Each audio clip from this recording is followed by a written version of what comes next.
Hello guys, आप सभी साथियों का स्वागत है आपके अपनी यूट्यूब चैनल टॉपर्स इन पर। तो डेली की तरह हम लोग आज भी मॉर्निंग अपडेट लेकर आए हैं। जितनी भी इंपॉर्टेंट अपडेट आज के न्यूज़पेपर में आई है वो सारी की सारी अपडेट हम लोग देखने वाले हैं। तो देर बिल्कुल भी नहीं करेंगे, स्टार्ट करते हैं आज की वीडियो को। लेकिन जो भी साथी चैनल पर नए हैं, पहले तो आप चैनल को सब्सक्राइब कर लें। साथ ही साथ अगर आपने इंस्टाग्राम पर मुझे फॉलो ना किया हो तो उसकी भी लिंक डिस्क्रिप्शन बॉक्स में है, वहां पर जाकर आप फॉलो करिए और आपकी कोई भी क्वेरीज है तो आप उससे वहां पर पूछ सकते हैं। तो चलिए स्टार्ट करते हैं आज की वीडियो को।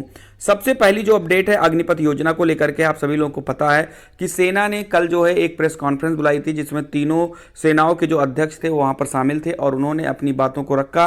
क्या क्या फायदे हैं अग्निपथ योजना के उन्होंने उसके बारे में बताया और भी बहुत सारी चीजें यहां पर बताई हैं। तो क्या क्या जो है इसके बारे में इंफॉर्मेशन है उसको देख लेते हैं। यहां पर लिखा है सेना का साफ संदेश, जारी रहेगी योजना, उपद्रवियों की भर्ती नहीं होगी। यहां पर बताया गया है कि देश के तीनों सैन्य बलों ने अग्निपथ योजना के विरोध के बावजूद साफ कर दिया कि इसे किसी भी हाल में वापस नहीं लिया जाएगा। इतना ही नहीं, उपद्रवियों को इनमें से भर्ती नहीं दी जाएगी। वायुसेना ने भर्ती की विस्तृत जानकारी भी साझा की। इसमें बताया कि अग्निवीरों को सालाना 30 दिन तक छुट्टी मिलेगी। नियम के तहत भत्ते भी मिलेंगे। थल सेना, नौसेना और वायुसेना के प्रतिनिधियों ने रविवार को अग्निपथ के तहत भर्ती का विस्तृत कार्यक्रम सामने रखते हुए स्पष्ट किया कि तीनों बलों की औसत आयु कम करने के लिए इसे लागू करना जरूरी है। रक्षा मंत्रालय में सैन्य मामलों के विभाग के अतिरिक्त सचिव लेफ्टिनेंट जनरल अनिल पुरी ने कहा, जो भी युवा हिंसा और आगजनी में लिप्त रहेंगे उन्हें भर्ती में मौका नहीं मिलेगा, क्योंकि नियुक्ति से पहले पुलिस सत्यापन जरूरी है। सेना में अनुशासनहीनता के लिए कोई जगह नहीं है। जो भी सेना का हिस्सा बनना चाहते हैं उन्हें यह हलफनामा देना होगा कि वह ऐसी किसी गतिविधि का हिस्सा नहीं रहे हैं। उन्होंने कहा, योजना काफी दिनों से लंबित सुधार के तहत उठाया गया कदम है। कारगिल समीक्षा समिति ने भी इसकी जो है सिफारिश की थी। सरकार ने इन्हें लागू करने से पहले कई देशों की भर्ती प्रक्रिया और अवधि का अध्ययन किया है। पुरी के अलावा थल के एडजुटेंट जनरल लेफ्टिनेंट जनरल बंसी पोनप्पा, नौसेना के भर्ती प्रमुख वाइस एडमिरल दिनेश त्रिपाठी और वायुसेना के भर्ती प्रभारी एयर मार्शल एस.के. झा ने योजना के बारे में संदेहों को जो है दूर किया।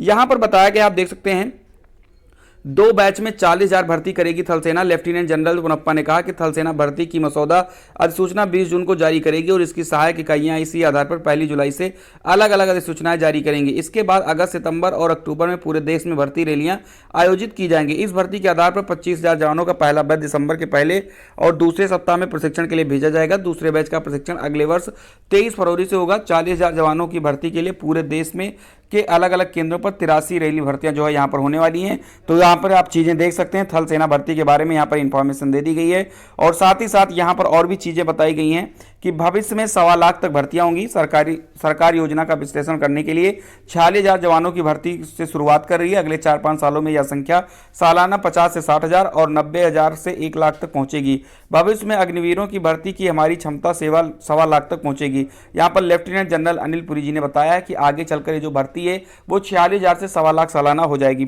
वहीं पर नौसेना की तरफ से बताया गया कि पहला अग्निवीर 21 नवंबर को प्रशिक्षण के लिए जाएगा।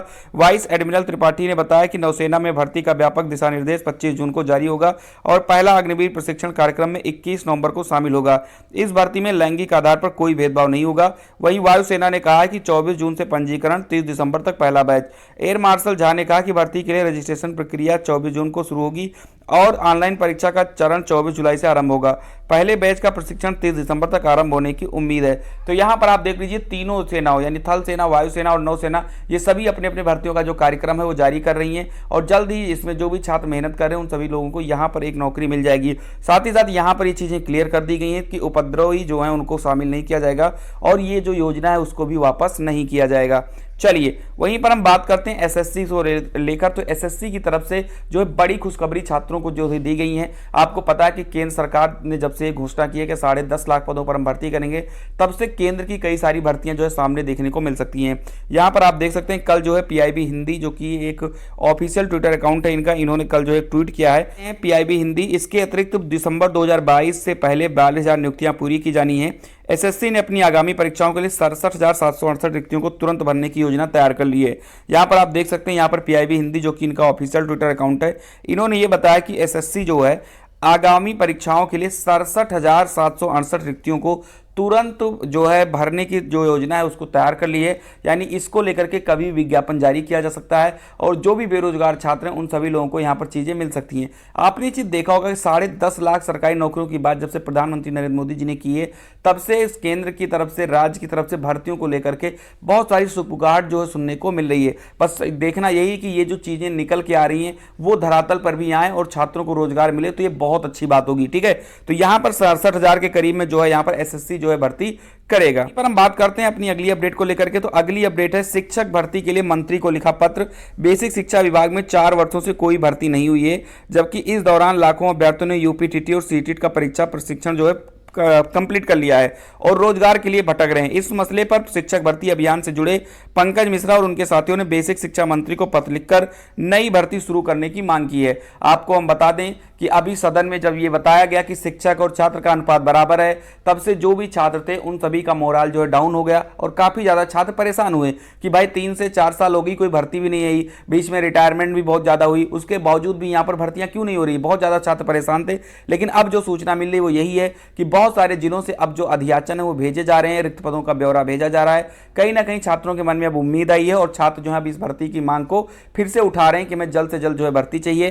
प्रधानमंत्री जी ने भी कहा है, सारे राज्यों को निर्देश दिए हैं कि भर्ती पर जो है जल्दी से जल्दी काम किया जाए, रोजगार पर जल्दी से जल्दी काम किया जाए। इसको लेकर के जो छात्र हैं वो मांग करें कि जल्द ही नई प्राथमिक शिक्षक भर्ती और वो भी बड़ी भर्ती देखने को मिल सके। चलिए वहीं पर हम आते हैं अपनी अगली अपडेट के तहत। तो अगली अपडेट जो हमारी है वो है टीजीटी पीजीटी वैकेंसी को लेकर के। आपको पता है कि टीजीटी पीजीटी वैकेंसी को लेकर के विवाद जो थमने का नाम नहीं ले रहा है, क्योंकि सुप्रीम कोर्ट ने बताया था कि तदर्थ शिक्षकों को जो है बाहर किया जाएगा, उनकी जगह पर जो है जो पास करके आएंगे उन छात्रों को वहां पर जगह दिया जाएगा। लेकिन 22,000 जो पद उत्तर प्रदेश में खाली हैं उन पदों को जोड़ा नहीं गया, जो भर्ती प्रक्रिया यहां पर चल रही है। छात्र जो है आज इको गार्डन लखनऊ में जाकर इसके बारे में धरना प्रदर्शन करेंगे और उनकी यही मांग है कि जो 22,000 पद हैं उनको भी इसी भर्ती में जोड़ा जाए, ताकि एक बड़ी भर्ती जो है देखने को मिल सके। तो आज जो छात्र हैं वो इको गार्डन लखनऊ में इकट्ठा होंगे। तो ये रही आज की कुछ खास अपडेट। और यहां पर और भी अगर हम चीज़ों पर बात करें तो वहीं पर अगली अपडेट जो है वो एपीएस भर्ती को लेकर के है कि जांच को 4 साल पूरे, कार्रवाई अटकी। एपीएस भर्ती एफआईआर दर्ज होने के बाद भी सीबीआई की पकड़ से बाहर, धांधली के दोषी। अपर निजी सचिव भर्ती 2010 को सीबीआई की जांच की और 4 साल पूरे हो गए हैं और इस दौरान भर्ती में धांधली का खुलासा भी हुआ, लेकिन किसी के खिलाफ अब तक कोई सीधी कार्रवाई नहीं की गई है। प्रतियोगी छात्रों ने अब सीबीआई के निदेशक को पत्र भेजकर जांच शीघ्र पूरी करने के लिए एसआईटी के गठन की मांग की है। सीबीआई ने 4 साल पहले 19 जून 2018 को तत्कालीन मुख्य सचिव को पत्र भेजकर इस भर्ती की जांच की अनुमति देने की आग्रह किया, जिसके बाद प्रदेश सरकार ने इस जांच की जिम्मेदारी सीबीआई को सौंप दी थी। एपीएस भर्ती को प्रारंभिक जांच में ही सीबीआई की परीक्षा में धांधली से जुड़े कई सबूत मिले थे, जिनके आधार पर सीबीआई ने तत्कालीन परीक्षा नियंत्रक प्रभुनाथ के खिलाफ नामजद एफआईआर दर्ज की थी। हालांकि इस भर्ती के तहत चयनित 223 अभ्यर्थी उत्तर प्रदेश सचिवालय में कार्यरत हैं।